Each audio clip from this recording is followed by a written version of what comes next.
Welcome back to என் hobbies YouTube channel. இன்னைக்கு நாம பார்க்க போகிற வீடியோ என்னது அப்படின்னு பார்த்தீங்கன்னா, ஆக்டர் சந்தானம் நடித்து ரீசெண்டாக வெளியே வந்திருக்கிற மூவி டிக்கிலோனா. இந்த படத்தில் வர சின்ன சின்ன கண்டினியூட்டி சொதப்பல் தான் நாம் இந்த வீடியோவில் பார்க்க போகிறோம். வீடியோ பார்க்குறதுக்கு முன்னாடி நம்மளோட சேனலை மறக்காமல் சப்ஸ்கிரைப் பண்ணுங்கள். அதுக்கு பக்கத்தில் இருக்கிற பெல் ஐக்கானையும் கிளிக் பண்ணுங்கள். இப்போ வாங்க நம்ம வீடியோக்குள்ளே போகலாம். இந்த சீனில் டைம் மிஷினில் வந்து ட்ராவல் பண்ணும்போது நம்மளுடைய வாட்ச் மட்டும்தான் ட்ராவல் பண்ண முடியும் அப்படின்னு சொல்லியிருப்பாங்க. ட்ரெஸ்ஸோட ட்ராவல் பண்ண முடியாது அப்படிங்கிறதையும் சொல்லியிருப்பாங்க. ஃபர்ஸ்ட் டைம் மட்டும்தான் வந்து இந்த மாதிரி சீன்லாம் இருக்கும். அடுத்தடுத்த சீனில் எல்லாருமே ட்ரெஸ்ஸோட ட்ராவல் பண்ணுற மாதிரி தான் இருக்கும். இவங்க எல்லாருமே சீனியர் ஆக்டர்ஸ் அப்படிங்கிறதுனால இந்த சீன் வேண்டாம்னு விட்டுட்டாங்க போல. அடுத்ததாக இந்த சீனில் நம்ம ஹீரோ வந்து டைம் ட்ராவல் பண்ணதுனால நம்ம ஹீரோ கிட்ட ஸ்பெக்ஸ் வந்து இருக்காது. கல்யாண குரூப்பில் இருக்கிற ஒரு ஆளோட கண்ணாடியை வந்து பிடுங்கி போடுற மாதிரி காமிச்சிருப்பாங்க. நம்ம ஹீரோ யூஸ் பண்ணுற ஸ்பெக்ஸ் வந்து பவர் கிளாஸ் மாதிரி இருக்கும். பவர் கிளாஸ் எப்படி அடுத்தவங்களுடைய ஸ்பெக்ஸை எப்படி நம்ம ஸ்பெக்ஸாக யூஸ் பண்ணுறது? அடுத்ததாக இந்த சீனில் வந்து சயின்டிஸ்ட் வந்து நமக்கு டைம் ட்ராவல் பண்ணுறதுக்கு ஒரு வாட்ச் இருக்கிற மாதிரி தான் வந்து காமிச்சிருப்பாங்க. ஆனால் படத்தில் யாரெல்லாம் டைம் ட்ராவல் பண்ணுறாங்களோ அவங்க கிட்ட எல்லாருக்கிட்டையுமே வந்து இந்த வாட்ச் இருக்கிற மாதிரி காமிச்சிருப்பாங்க. இத்தனை வாட்ச் எப்படி கிடச்சிச்சுன்னு தெரியல.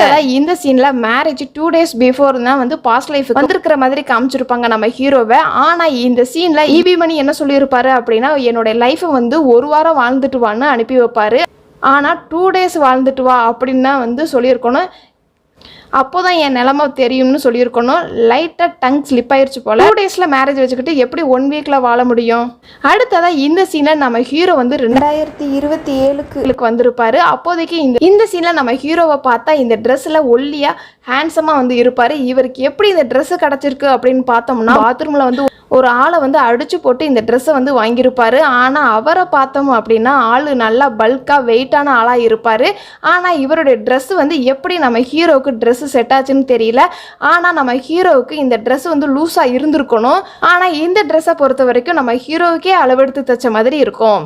அடுத்ததாக இந்த சீனில் செக்யூரிட்டி வந்து இந்த ஒரு பெட்டி வந்து நம்ம ஹீரோ கிட்ட கொடுப்பாங்க. அந்த பெட்டிக்குள்ளே என்ன இருக்கும்னு கடைசி வரைக்குமே சொல்லியிருக்க மாட்டாங்க. உங்களில் யாருக்காவது அந்த பெட்டிக்குள்ளே என்ன இருக்கும் அப்படிங்கிறத கமெண்ட் பாக்ஸில் கமெண்ட் பண்ணுங்கள்.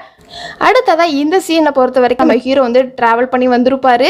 இந்த சீனில் நம்ம ஹீரோவோடைய டிஷர்ட்டில் வந்து விஜயகுமார்னு நேம் இருக்கும். கண்ணாடியை காணமேனு அப்படின்னு ஹீரோயின் வந்து ஹீரோவை பார்த்து கேட்க மாட்டாங்க. ஏன் கேட்கல அப்படிங்கிறது தெரியல. உங்களுக்கு யாருக்காவது பதில் தெரிஞ்சிச்சுன்னா மறக்காமல் கமெண்ட் பாக்ஸில் கமெண்ட் பண்ணுங்கள். ஆனால் ஸ்பெக்ஸ் போட்டிருந்தா இந்த சீனில் மட்டும் நம்ம ஹீரோயின் வந்து என்ன ஸ்பெக்ஸ் போட்டிருக்கேன்னு தெளிவாக கேட்பாங்க. ஆனால் ஃப்யூச்சர் லைஃப்பில் வந்து கேட்டிருக்க மாட்டாங்க. அடுத்ததாக இந்த சீனை பார்த்தீங்கன்னா, நம்ம ஹீரோயின் வந்து ஹீரோக்கு அடிக்கடி கால் பண்ணுற மாதிரி சீன் இருக்கும். அப்போ நல்லா நோட் பண்ணீங்க அப்படின்னா ஸ்க்ரீன் கூட ஆன் ஆகிருக்காது. ஃபோன் கட் பண்ணுற மாதிரி காட்டியிருக்க மாட்டாங்க. சும்மா ஃபோன் மட்டும் பேசுகிற மாதிரி தான் காட்டியிருப்பாங்க. அடுத்ததாக இந்த சீனில் ஆனந்த்ராஜும் அவருடைய ஃப்ரெண்டும் வந்து ஈபி மணியை பார்க்குறக்காண்டி டைம் ட்ராவல் பண்ணி வந்திருப்பாங்க. ட்ரெஸ்ஸு கூட இல்லாமல் தான் வர மாதிரி ஒவ்வொரு சீனுமே வந்து காமிச்சிருப்பாங்க. ஆனால் இந்த சீனில் நல்லா கவனித்து பார்த்தீங்க அப்படின்னா, ஆனந்த்ராஜோடைய ஃப்ரெண்டை நல்லா கவனிச்சிங்க அப்படின்னா கழுத்தில் வந்து ஒரு செயின் இருக்கும். செயின் வந்து எப்படி வந்திருக்கும்னு தெரியல. செயின் வந்து பொடி செயினாக தான் இருக்குது அப்படிங்கிறதுனால சும்மா இருக்கட்டும்னு விட்டுட்டாங்க போல.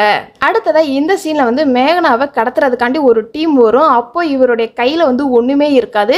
கோணியை போட்டு தூக்குங்கடா அப்படின்னு சொல்லும்போது மட்டும் இவர் கையில் வந்து ஒரு கோணி பை இருக்கும். இவர் தான் மூஞ்சியில் சாக்கு பையை போட்டு கடத்துற மாதிரி காமிச்சிருப்பாங்க. எப்படி இவர் கையில் சாக்கு வந்துச்சுன்னு தெரியல.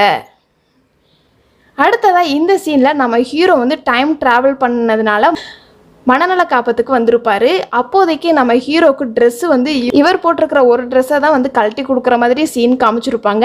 நம்ம ஹீரோ வந்து டாக்டர்கிட்ட மாட்டிக்கிடுவார். அப்போ நம்ம ஹீரோவுக்கு பேஷண்ட் போட்டிருக்கிற ட்ரெஸ்ஸை வந்து கொடுத்துருப்பாங்க. நம்ம ஹீரோ போட்டிருக்கிற ட்ரெஸ்ஸை வந்து ட்ரெஸ்ஸையும் சரி வாட்சையும் சரி கழட்டி ஒரு கபோர்டுக்குள்ளே வந்து வைக்கிற மாதிரி காமிச்சிருப்பாங்க. ஆனால் ஒரு சீனில் வந்து நம்ம ஹீரோவும் பேஷண்ட்டும் தப்பிக்கிற மாதிரி சீன் காமிச்சிருப்பாங்க. அப்போ ஃபஸ்ட்டு ஃப்ரேமில் வந்து இவர் இந்த ட்ரெஸ் தான் வந்து போட்டிருப்பாரு. ஆனால் செகண்ட் ஃப்ரேமில் சந்தானம் போட்டிருந்த அந்த ட்ரெஸ்ஸையும் சேர்த்து வந்து போட்டிருப்பாரு. கபோர்டில் வச்சுருந்த இந்த ட்ரெஸ் எப்படி இந்த சீனில் வந்து இவருக்கு வந்து எப்படி வந்திருக்கும்? அடுத்ததாக இந்த படத்தில் நம்ம ஹீரோ வந்து ஃப்யூச்சர் லைஃப்பில் இருக்கிற சீன்ஸ் எல்லாமே வந்து ஸ்பெக்ஸ் போட்டிருக்கிற மாதிரி காமிச்சிருப்பாங்க. அப்போது மேகனா கூட இருக்கும் சீன்ஸ் எல்லாமே வந்து ஸ்பெக்ஸ் போட்டிருக்கணும். ஆனால் ஸ்பெக்ஸ் போட்டிருக்க மாதிரி காமிச்சிருக்க மாட்டாங்க. எனக்கு இந்த டவுட் இருக்குது. உங்களுக்கு யாருக்காவது இந்த டவுட் இருந்துச்சான்னு கமெண்ட் பாக்ஸில் கமெண்ட் பண்ணுங்கள். இந்த வீடியோ உங்களுக்கு பிடிச்சிருந்துச்சுன்னா லைக் பண்ணுங்கள், கமெண்ட் பண்ணுங்கள், மறக்காமல் ஷேர் பண்ணுங்கள். இந்த மாதிரி வேறு ஒரு இன்ட்ரெஸ்டிங்கான அமேசிங்கான மூவி சொதப்பல் வீடியோவுடன் சந்திக்கின்றேன். Tata bye.